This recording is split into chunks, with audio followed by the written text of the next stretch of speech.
My name is Elena Voss. And 30 minutes after my husband invited his ex-wife to our anniversary dinner, the doorbell rang, and the man I married turned pale as winter frost. I remember the exact moment everything shifted.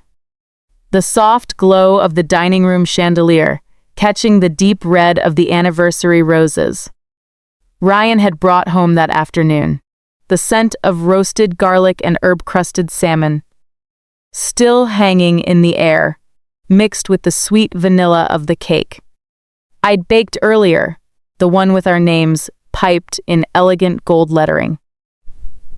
I was standing at the edge of the table, refilling water glasses with a steady hand, when the chime echoed through the house.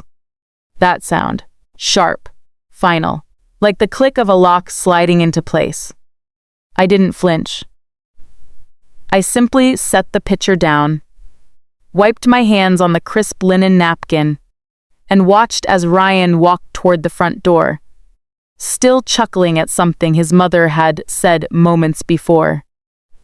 His shoulders were relaxed, confident, the way they always were when he was surrounded by the people who had known him longest. If you've ever smiled through a moment that quietly broke your heart, then you already understand the kind of silence I'm talking about. The kind where you're physically present, but something inside you has already started walking away. When the door opened, I heard the low, professional voice of the man on the porch. I didn't need to see the folder in his hand to know what it was. I had chosen the courier service myself. I had timed it down to the minute.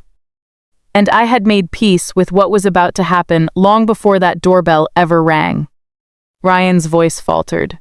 "Can I help you?" The courier's reply was calm and practiced. "Ryan Harper? You've been served." I watched from the dining room as the color drained from my husband's face.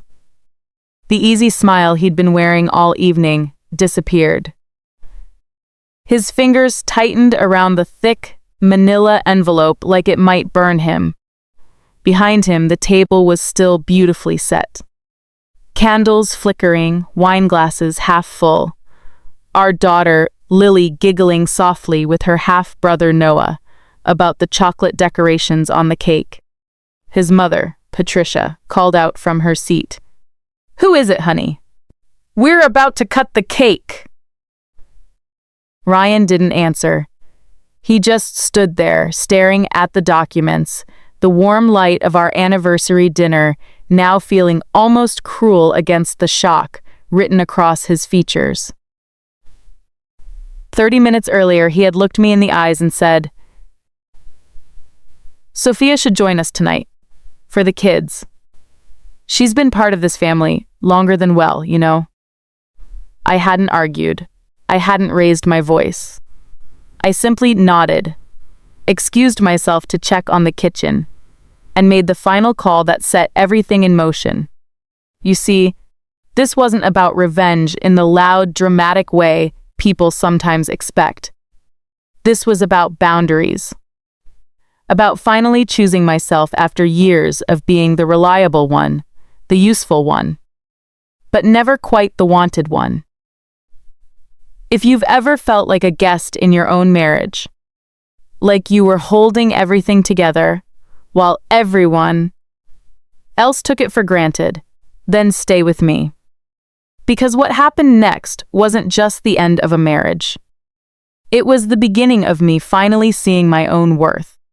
I stayed silent that night, not out of weakness, but out of strength I had been quietly building for months.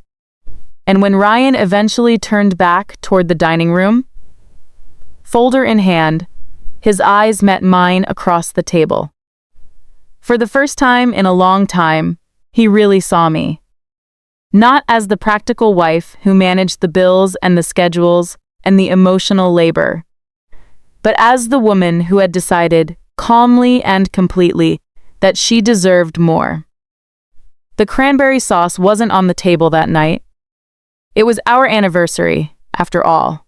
But there was something just as sticky and impossible to ignore spreading across the evening.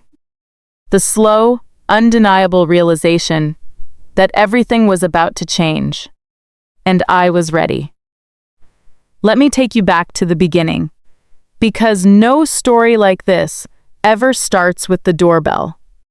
It starts with hope, with the kind of love that feels like it could rewrite your future. My name is Elena Voss, and 4 years ago, I met Ryan Harper at a charity fundraiser in downtown Alexandria.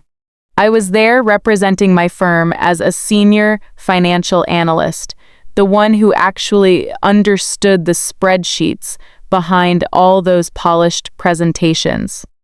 Ryan was one of the guest speakers. Charismatic, full of big ideas about sustainable tech startups. He had this warm laugh and eyes that made you believe every dream he was selling. When he approached me after his talk, complimenting how I asked the sharpest questions in the room, I felt seen in a way I hadn't in a long time. We dated for 18 months before he proposed. Those early days were beautiful in that effortless way new love can be. Weekend hikes along the Potomac, late-night conversations about building a life together, and the way he looked at me like I was the missing piece to all his ambitions. He told me I was brilliant with money and numbers, that we made the perfect team. He with the vision, me with the structure. I believed him. I wanted to believe in us. When Ryan got down on one knee in the same garden where we had our first date, I said yes without hesitation. His family seemed welcoming enough at the beginning. His mother, Patricia, hugged me a little too tightly and whispered, "We've been waiting for someone stable for Ryan." His father mostly nodded and smiled, and Sophia, his ex-wife, sent a polite congratulatory message. She and Ryan had been divorced for 3 years by then, sharing custody of their son Noah, who was 6 at the time. I told myself it was all mature and modern. I told myself I was stepping into a ready-made family with open arms. If you've ever walked into a relationship carrying more hope than caution, you know how easy it is to overlook the small signs. Like how Patricia would casually mention how Sophia just got Ryan in ways no one else did. Or how Ryan would light up just a little brighter when talking about co-parenting weekends with Noah. But love has a way of softening those edges. I focused on what mattered, building something real. Our wedding was intimate, held at a vineyard in Northern Virginia. I wore a simple ivory gown that made me feel elegant and grounded. Ryan looked handsome in his navy suit, whispering promises about forever as we danced under string lights. For a while, it felt like we were exactly where we were meant to be. I kept my job at the insurance firm, steadily climbing while managing our finances with the same precision I brought to corporate accounts worth millions. Ryan launched his first startup, an app for small business inventory. I helped him with the business plan, investor decks, and even covered the initial costs when things got tight. Those first 2 years of marriage were a mix of beautiful chaos and quiet compromises. We moved into his parents' spacious home in McLean after his startup hit some early roadblocks and Arlington rent became unsustainable. "Just temporary," Ryan assured me, kissing my forehead. Until the next big break. His parents offered the finished basement suite, 2 bedrooms, a cozy living area, and a kitchenette. I said yes because that's what partners do. We were building something together. I threw myself into making it feel like home. I reorganized the space, cooked Sunday dinners for the whole family, and took on most of the household planning. Bills, groceries, scheduling Noah's visits, even helping Patricia with her medical appointments when her arthritis flared up. Ryan was grateful, always telling me how lucky he was to have someone so capable. But I started noticing how his family referred to me as Ryan's wife, in that polite but distant way, while Sophia was still called the mother of our grandson, with real warmth. There was one evening, about a year into our marriage, when I came home after closing a major client deal. I was excited to share the news and the bonus that would help fund Ryan's next venture. Instead, I walked into a family dinner where they were all laughing about old stories from Ryan and Sophia's time together. Patricia patted the empty chair beside her and said, "Elena, you should hear how Sophia kept Ryan grounded during his wilder days." Ryan chuckled and squeezed my hand under the table, but the message landed anyway. I smiled through it, the way I always did. But inside, something quiet began to stir.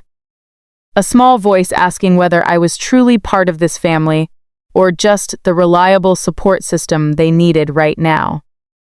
Have you ever poured your energy into a relationship, giving your best self while slowly realizing your place at the table wasn't quite as secure as you thought? That's where I was. Still hopeful, still committed, but beginning to see the outlines of a pattern I couldn't ignore forever. Ryan's second startup attempt came shortly after. I believed in him again, stayed up late reviewing contracts, and transferred money from my savings to help bridge the gaps. Noah started calling me Elena more comfortably, and for a moment, it felt like we were becoming the blended family I had pictured. But blended families are complicated, and mine came with invisible rules I was only starting to understand.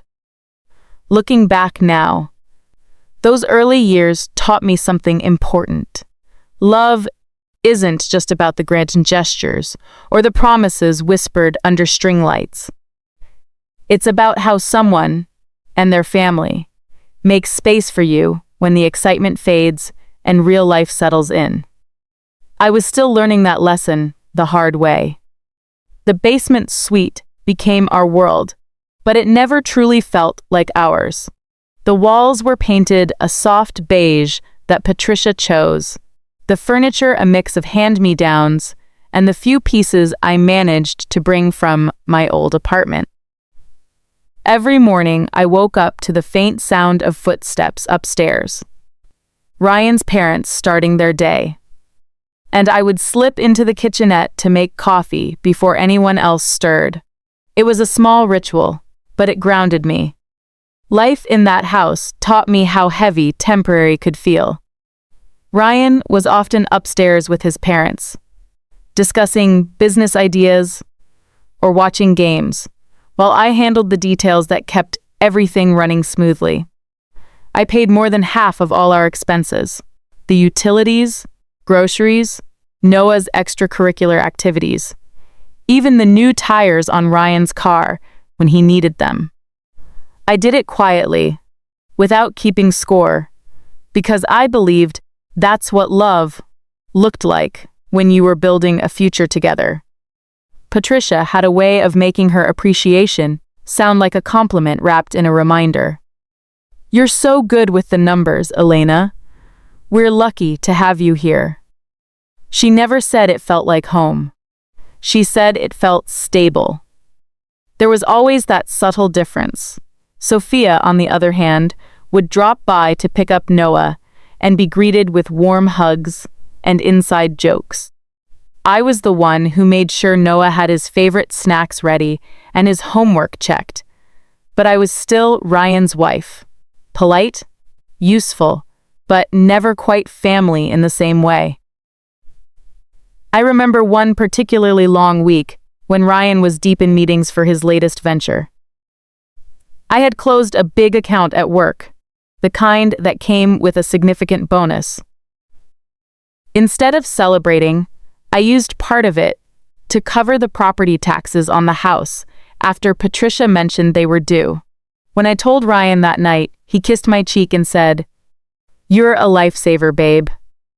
His mother overheard and added, "See, Ryan, this is why we need practical people in the family."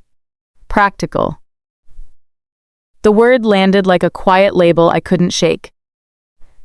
Have you ever been the one who keeps the lights on, the fridge full, and the peace maintained, while everyone around you treats it as background noise? That's the invisible labor no one thanks you for until it's gone. I scheduled Patricia's doctor appointments, reminded Ryan about deadlines, helped Noah with school projects when Sophia was busy, and still showed up at work every day, performing at a high level. At night, when Ryan would fall asleep after talking about his dreams, I would lie there, thinking about the growing gap between what I gave and how I was seen. There were quiet moments that chipped away at me, like the time Lily was born, our beautiful daughter. The one thing that truly felt like ours. I was exhausted in the hospital, recovering from a difficult delivery, when Patricia leaned over and said, "She has Sophia's smile, don't you think?" Ryan laughed it off, but I felt the familiar sting. Even in that sacred moment, the comparison lingered.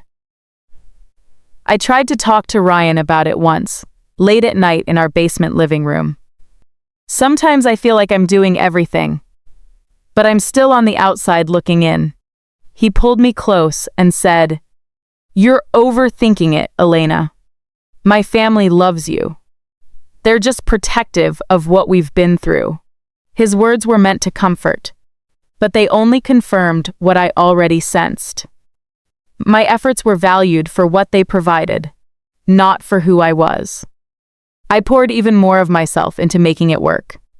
I created detailed spreadsheets for our family budget, planned balanced meals that accommodated everyone's preferences, and even started a small college fund for both Noah and Lily without anyone asking. Ryan would praise me in front of his friends. "Elena is the reason this all runs," but at home, the dynamic stayed the same. Sophia remained the effortless ex who shared history, while I was the steady partner who shared responsibilities. The weight of it all settled in my chest over time, not like a storm, but like a slow fog that made everything feel a little less bright. I still loved Ryan. I still believed in our marriage, but I was beginning to see the truth. I had become essential to the functioning of this family, yet somehow optional in their hearts. If you've ever carried the mental load for everyone around you while quietly wondering if anyone would notice if you stopped, then you know exactly how lonely that kind of strength can feel. I was still smiling, still showing up, but something deep inside me had started keeping its own careful records. Not out of bitterness, but out of self-respect that had been quietly growing in the shadows. The distance didn't arrive all at once. It crept in through small, everyday moments that slowly reshaped how I saw our marriage. Ryan and I still shared the same bed, still kissed goodbye in the mornings, but the warmth between us had started to feel more like habit than connection. He was chasing his latest startup idea, something about eco-friendly supply chain software, while I continued carrying the weight of our daily reality. Evenings in the basement suite often went like this. I would come home from the office, change out of my work clothes, and start dinner for everyone upstairs. Ryan would join me later, excited about a new investor meeting, talking non-stop while I chopped vegetables and listened. I loved his passion, truly.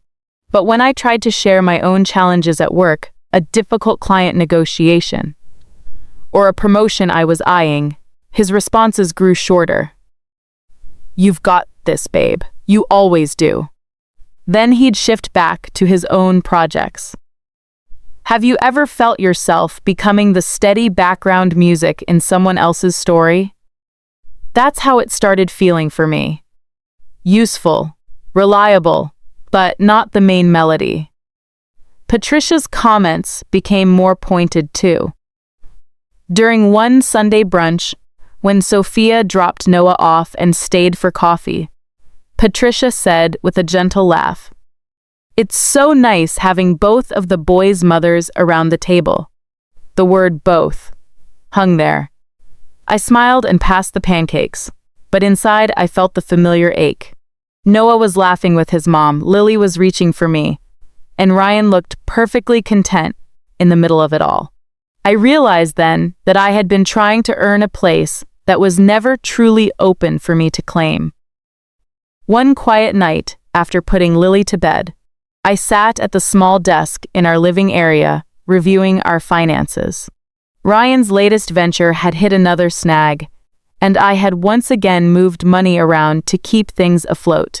As I stared at the spreadsheet, tracking every transfer, every bill paid from my salary, a clear thought settled over me. I was building security for a family that still treated me like a temporary upgrade. I tried talking to Ryan again a few weeks later. We were lying in bed, the house quiet except for the hum of the furnace. "Ryan, I feel like I'm giving everything I have, but sometimes I wonder if I'm really seen here." He turned toward me, his hand resting on my arm. "Elena, you are the glue. Without you, none of this works." My mom says the same thing.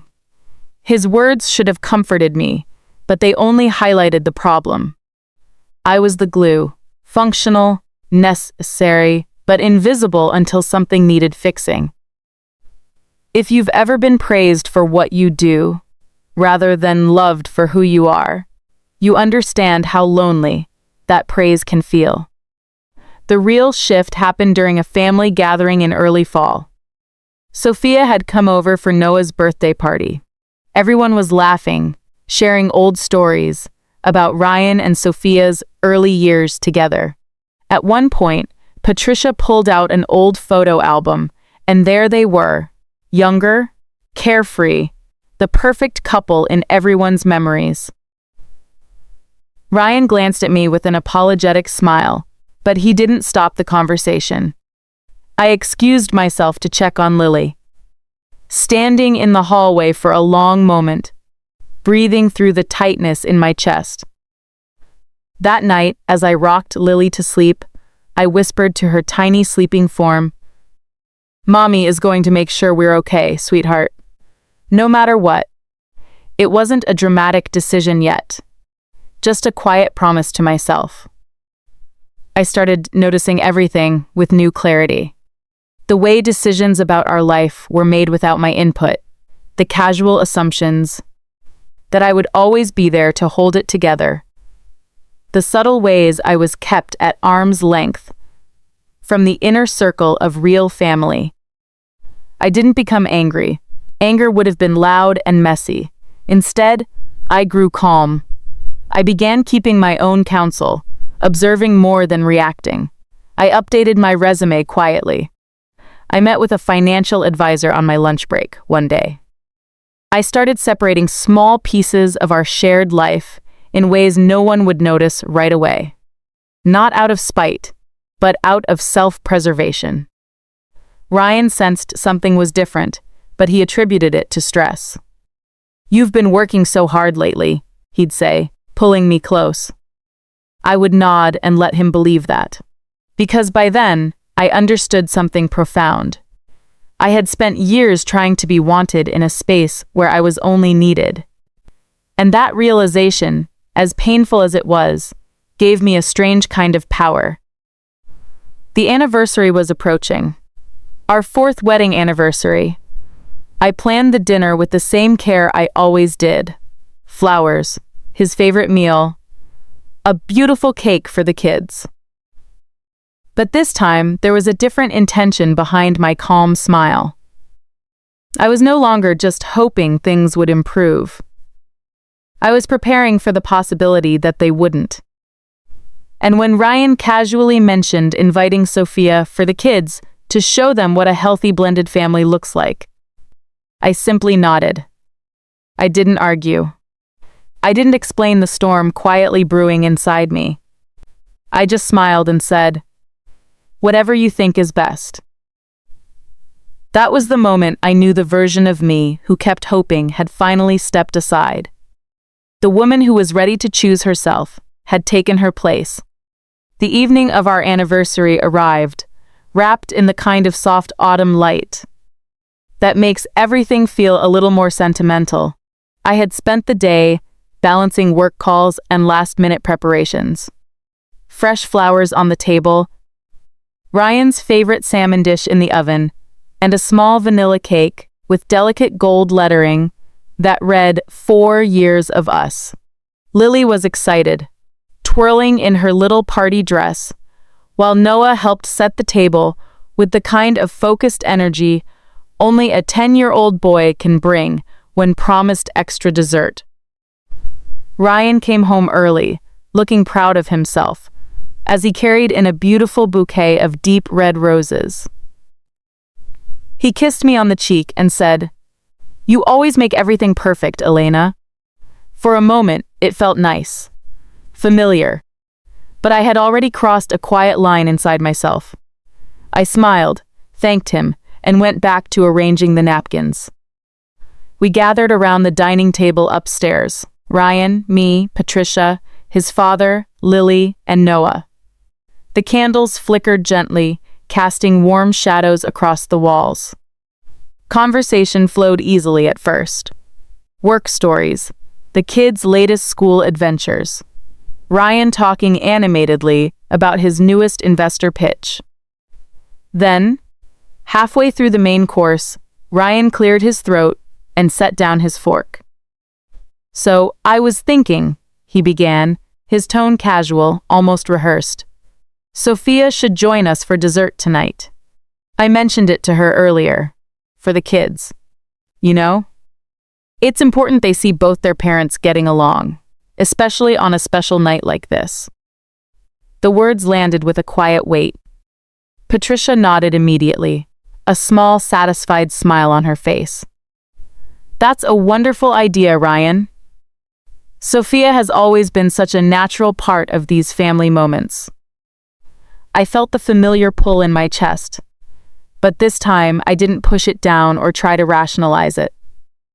I simply sat there, fork paused halfway to my mouth, listening. Ryan reached over and squeezed my hand. "It's not a big deal, right, babe? She's family to the kids.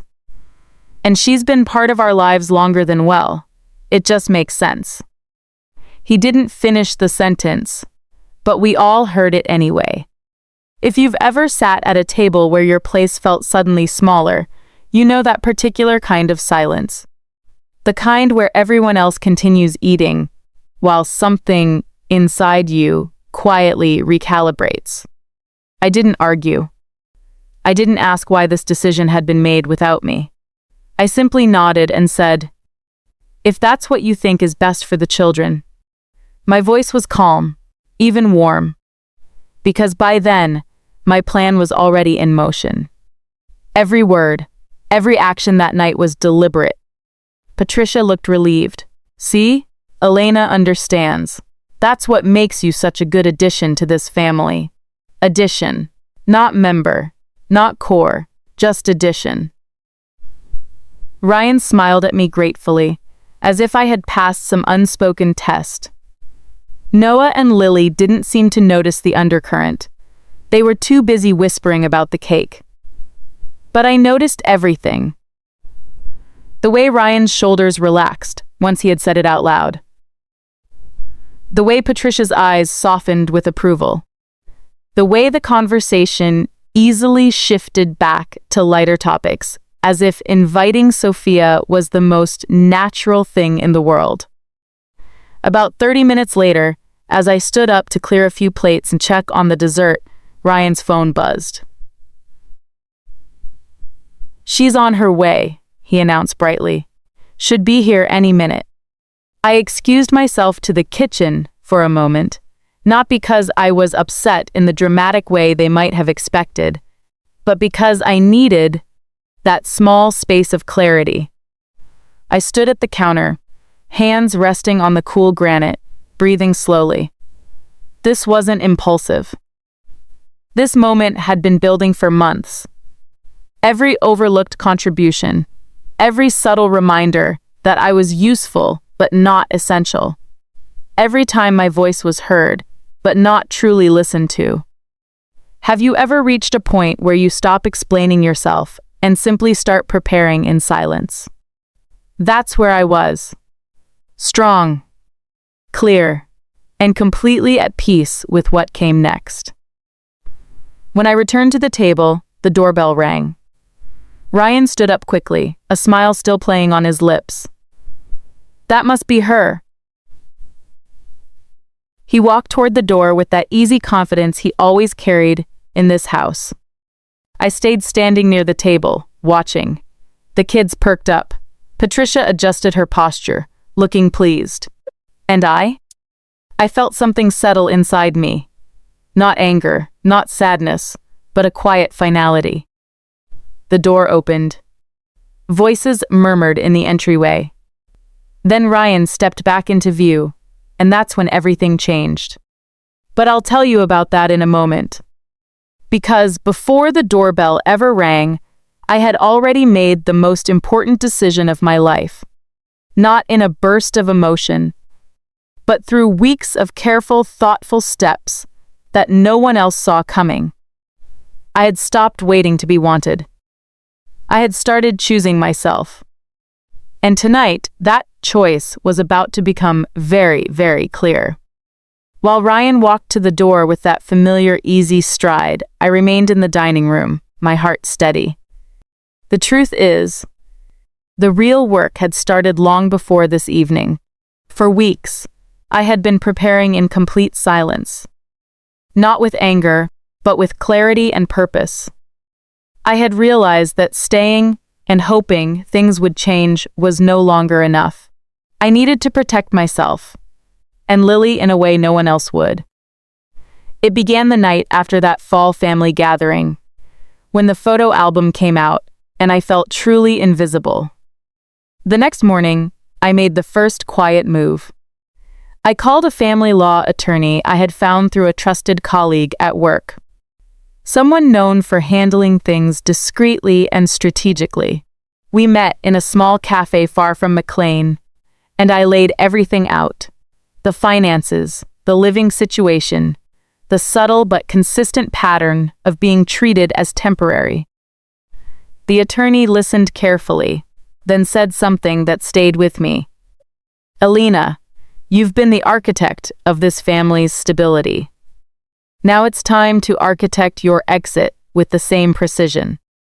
Those words gave me strength. I wasn't destroying anything. I was simply redirecting my energy toward a future where Lily and I came first. From that point on, my days took on a new rhythm. At work, I remained the composed senior financial analyst everyone relied on. Behind the scenes, I started separating what was mine. I opened new accounts in my name only, redirected my direct deposit, and carefully documented every contribution I had made over the years. From the startup investments, to the household expenses, to the college funds I had built. I wasn't taking more than my fair share. I was simply ensuring I wasn't left with nothing after giving everything. Have you ever had to plan your freedom while still smiling at the dinner table? It's a strange kind of strength. Lonely at times, but incredibly empowering. I also spent time thinking about Lily. At 7 years old, she was observant and sensitive. I met with a child psychologist, recommended by my attorney, to understand how to navigate co-parenting in a way that protected her emotional well-being. I updated my will, secured life insurance with her as the beneficiary, and even quietly looked at townhouses closer to my office and her school. Everything was done methodically, one careful step at a time. Ryan never suspected a thing. He was too focused on his latest pitch deck and the excitement of having Sophia join family events. Patricia continued her subtle comments, and Sophia remained polite but distant with me. I observed it all, without reaction. The old Elena would have tried harder to fit in, to prove her worth. The new Elena simply watched and prepared. In the weeks leading up to our anniversary, I finalized the divorce paperwork. I requested a fair division of assets based on my contributions, primary custody of Lily, with generous visitation for Ryan, and full financial transparency. The attorney assured me my documentation was exceptionally strong. I chose the timing deliberately. Serving the papers on the night Ryan had invited Sophia. Not for maximum drama, but because I needed him to understand, in the clearest possible way, that this decision wasn't sudden. It was the result of years of quiet accumulation. As the voices from the entryway grew louder, I took a slow breath. Sophia stepped into the dining room, smiling warmly at everyone. She hugged Noah and Lily, exchanged pleasantries with Patricia, and gave Ryan a light, familiar pat on the arm. When she turned to me, her greeting was polite. "Happy anniversary, Elena. The table looks beautiful." I smiled back genuinely. "Thank you, Sophia. I'm glad you could make it for the kids." Inside, I felt no jealousy, only calm resolve. This dinner was no longer about celebration. It had become the stage where the next chapter of my life would begin. Ryan seemed relieved that everything appeared normal on the surface. He laughed a little too loudly at jokes, poured wine generously, and kept glancing at me as if checking that I was okay with the arrangement. I was more than okay. I was ready. If you've ever reached the point where you stop performing for people who never truly saw you, you understand the quiet power that comes with it. I wasn't there to fight for a seat at their table anymore. I was preparing to build my own. The dessert plates were being passed around when the doorbell rang again. This time, it wasn't Sophia. This time, it was the moment I had carefully timed. Ryan stood up once more, still in that celebratory mood. "Who could that be?" he wondered aloud, walking toward the door with the folder of divorce papers waiting on the other side. I stayed seated, hands folded calmly in my lap, watching as the final piece of my silent strategy unfolded exactly as planned. The second doorbell rang just as Sophia was helping Lily scoop ice cream onto her slice of cake. The sound cut through the warm laughter, like a cold breeze through an open window. Ryan, still riding the wave of the evening, wiped his mouth with a napkin and stood up again with that easy confidence. "Must be a neighbor, or maybe the delivery I forgot about," he said lightly, heading toward the front door once more. I remained seated, my posture straight, hands resting gently on the edge of the table. My heart didn't race. It beat with the steady rhythm of someone who had already walked through this moment in her mind 100 times. This was not chaos. This was clarity taking its turn. From the entryway, I heard the low murmur of voices, a professional tone. Then Ryan's reply, lighter at first, then faltering. "Ryan Harper, you've been served." The words carried just far enough for all of us to hear. Patricia's fork paused mid-air. Sophia looked up slowly, her expression shifting from polite enjoyment to quiet alertness. Noah and Lily, bless their innocent hearts, kept chatting about the cake for a few more seconds before sensing the sudden change in the room. Ryan stepped back into the dining room, holding a thick manila folder. His face had gone pale, the kind of pale that makes the warm lighting look harsh and unforgiving. His eyes found mine across the table, wide with confusion, and the first flicker of something deeper. Realization. "What is this?" he asked, his voice quieter now, almost disbelieving. I met his gaze calmly. No triumph. No anger. Just the steady presence of a woman who had chosen herself. The courier had already left, the door clicking shut behind him with that same finality I remembered from earlier. Ryan stood there for a long moment, fingers gripping the folder so tightly, the edges bent. Patricia pushed her chair back slightly. "Ryan, what's going on?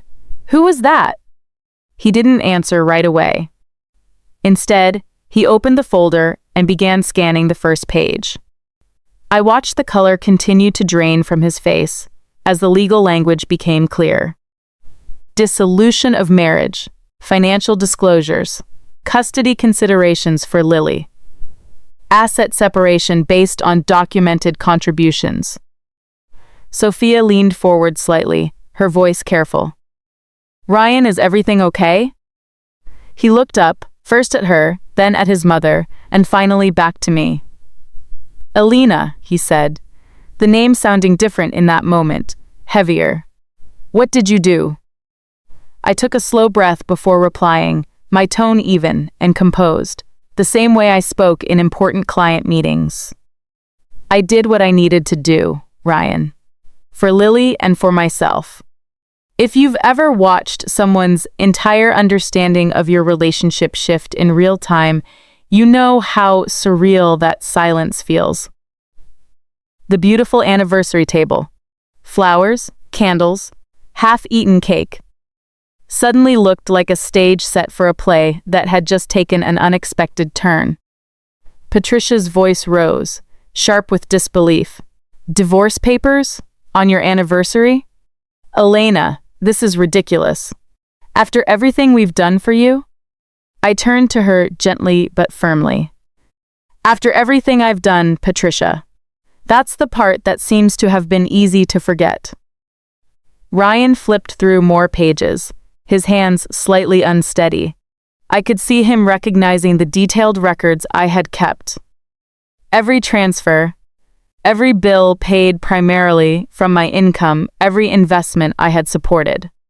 He saw the new accounts, the restructured finances, the careful planning that had been invisible to him until now. Sophia stayed quiet, but her eyes showed understanding. She had always been observant. She reached over and gently touched Noah's shoulder, as if protecting him from the tension thickening in the air. Lily looked between us, her little brow furrowed. "Mommy? Daddy?" I smiled softly at her, the kind of smile that promised safety. "It's okay, sweetheart. We're going to figure this out together, just like we always do." Ryan set the folder down on the table, the sound heavier than it should have been. He ran a hand through his hair, that familiar gesture he made, when reality was catching up faster than he could process. "You planned this," he said, not as an accusation, but as a stunned observation. "All of it. While I thought we were celebrating, I stopped waiting for things to change," I replied quietly. I started making the changes I needed. The room felt smaller now. The warmth from the candles couldn't touch the chill settling over the evening. Ryan looked at Sophia, then his mother, searching for the familiar support he had always relied on. But even they seemed to sense that something fundamental had shifted. Not just in our marriage, but in the way they had viewed me for years. This wasn't the loud confrontation they might have expected. It was quieter, more powerful. The kind of moment where words aren't needed, because the actions had already spoken clearly. I sat there, calm and present, as the weight of my silent strategy finally revealed itself. Not to hurt them, but to free myself. And in that moment, with the anniversary cake slowly melting on the plates, Ryan Harper finally understood that The woman he had taken for granted had been preparing to walk away long before he invited his ex-wife to our table. Ryan stood frozen beside the table, the thick folder still open in his hands. The pages rustled softly as he flipped through them, each one landing like a quiet hammer. I watched him carefully, not with satisfaction, but with the calm detachment that comes when you've already grieved the end long before anyone else sees it. His eyes moved faster across the lines. Financial disclosures. Account statements. The detailed log of contributions I had meticulously compiled over the past months. He paused on the section about Lily's custody. My request for primary physical custody with flexible visitation. His jaw tightened. Alina, you listed everything, he said, his voice low and strained. The startup investments I made with your savings, the household expenses, even the college funds you started for both kids. How long have you been planning this? I folded my hands in my lap and answered honestly. Long enough to know I couldn't keep pretending everything was fine. Patricia leaned forward, her face flushed with disbelief, and something sharper, defensiveness. This is insane. You're going to tear this family apart over one dinner? Sophia is here for the children, Elena. For all of us. I turned to her, with the same steady composure I had practiced in front of the mirror many nights. This isn't about one dinner, Patricia. It's about years of being needed, but never truly wanted. It's about me carrying the weight while being reminded in small ways that I was always the outsider. Sophia remained quiet at first, then spoke gently, her tone surprisingly measured. Ryan, maybe we should give Elena some space. The kids are listening. She placed a protective hand on Noah's shoulder. Even in that moment, I felt a flicker of respect for how she handled herself. Ryan ignored her for a second, still scanning the documents. You moved the accounts, closed the joint ones, redirected your direct deposit. You documented every single time I asked for help with the business. His voice cracked slightly on the last part. The realization was hitting him now. Not just that I was leaving, but how thoroughly I had protected myself and our daughter. If you've ever watched someone you loved finally see the invisible labor you carried for years, you know how bittersweet that moment feels. There was no joy in breaking him, only the quiet sadness of knowing it. It had taken divorce papers for him to truly look. Lily tugged at my sleeve. Mommy, why is Daddy sad? Her innocent question cut through the tension sharper than any adult accusation could. I pulled her onto my lap and held her close, kissing the top of her head.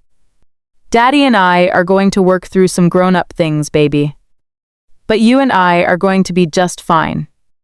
I promise. Ryan's eyes met mine again, searching for the woman he thought he knew. We could have talked about this. We could have fixed it. We did talk, I replied softly. Many times you heard me, but you didn't listen. Not really. I stopped waiting for you to see me, Ryan. I started seeing myself. The room grew heavier. The anniversary candles continued to flicker, their warm light now feeling out of place against the cold truth spreading across the table. Patricia muttered something about overreacting and ungrateful. But her words lacked their usual conviction. Even she seemed to sense the ground shifting beneath them. Sophia stood quietly and began clearing a few plates, giving the moment some breathing room. She glanced at me once, and in her eyes I saw something close to understanding. Not pity, but recognition of a woman who had finally drawn a line. Ryan closed the folder slowly, the sound deliberate. He looked exhausted, like the weight of everything I had been carrying alone had suddenly landed on his shoulders. "I didn't know it was this bad," he admitted, almost to himself. "I thought we were okay. I thought you were happy." "I was trying to be," I said. "But trying isn't the same as being, and I deserve to be happy, not just useful." In that moment, with the remains of our anniversary dinner growing cold around us, everything changed. Not with shouting or dramatic exits, but with the quiet finality of papers that could no longer be ignored. Ryan had invited his ex-wife to remind everyone of the family he came from. Instead, the evening reminded him of the one he had taken for granted. I stood up then, still holding Lily. "I think it's best if I take Lily downstairs for a bit. We can talk more when things are calmer." No one stopped me. As I walked toward the basement stairs, I felt the eyes of everyone in the room on my back. But this time, I wasn't walking away in defeat. I was walking toward the life I had been quietly building for months. The silent strategy was no longer silent. It was real, and it was mine. The days that followed the anniversary dinner were strangely quiet on the surface, but underneath, everything was shifting. I didn't storm out dramatically that night. After carrying Lily downstairs to our basement suite, I packed a small overnight bag for both of us, with the essentials I had already prepared weeks earlier. I left a short note on the kitchen counter, calm, factual, and clear. I told Ryan I would be staying at a nearby extended stay hotel for a few days to give everyone space, and that we would communicate through our attorneys moving forward. By the next morning, my phone was already filling with messages. First came the confusion. "Alina, please call me. We need to talk." Then the concern, "Where are you? Lily is asking for you." And eventually the sharper edges of realization. "This can't be happening. Not like this." I read every message carefully, but I didn't reply right away. Instead, I sat in the modest hotel room with Lily playing quietly beside me and focused on what mattered most, keeping her world as stable as possible while mine rearranged itself. Have you ever watched the system you built for years begin to show its cracks once you step away? That's what happened to Ryan and his family. It started small. The internet in the house suddenly became unreliable because I had quietly transferred the account to my name and set up new service at the hotel. Patricia called Ryan in frustration, asking why the Wi-Fi wasn't working. Then the utility bills, the ones I had always managed, started showing up with reminders. Ryan had to figure out how to log into accounts he never touched before.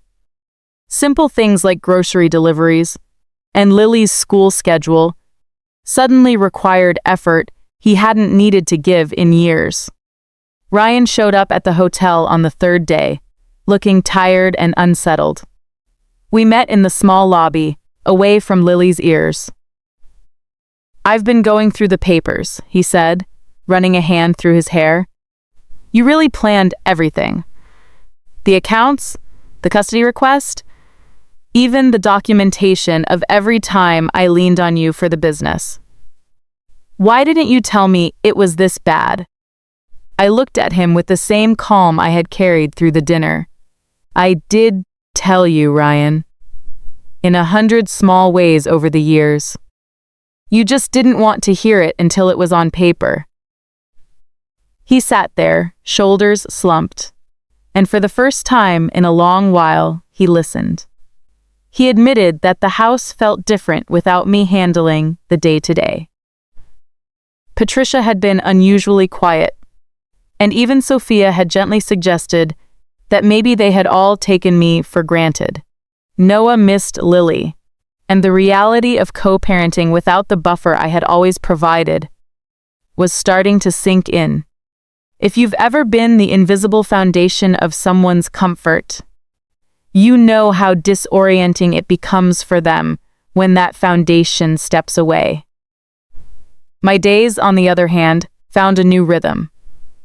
I went to work as usual, where my colleagues noticed my quiet strength but respected my privacy. In the evenings, I focused entirely on Lily, reading stories, drawing pictures, reassuring her that both her parents loved her and that we would create new traditions together. The attorney meetings were straightforward and professional. I wasn't seeking to punish Ryan. I simply wanted fairness and peace. Back at the family house, the unraveling continued. Ryan's latest startup pitch lost momentum when an investor asked about his personal stability, and he couldn't give a confident answer. Patricia tried calling me once, not to apologize exactly, but to ask about an insurance policy I had always handled. I explained it patiently and professionally, without bitterness. That small interaction seemed to shake her more than the divorce papers themselves. Ryan called again a week later, his voice softer. "I miss you, Elena. Not just what you did, but you." I'm starting to see how much I didn't notice. I believed him. But belief wasn't enough anymore. I told him we could talk more when the initial legal steps were clearer, always keeping the focus on Lily's well-being. Through it all, I felt no need for loud victory. The real power came from the quiet knowledge that I had finally chosen myself. The woman who had spent years being useful was now learning how to be wanted, starting with wanting herself. The foundation I had built for them was strong, but it was never meant to be permanent.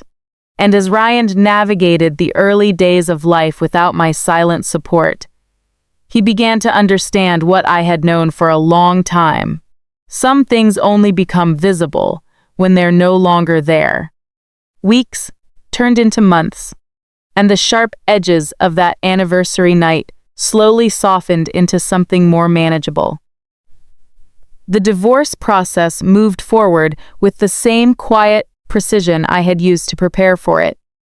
Meetings with attorneys, mediation sessions focused on Lily's schedule, and the careful division of assets all happened without the drama many people expect.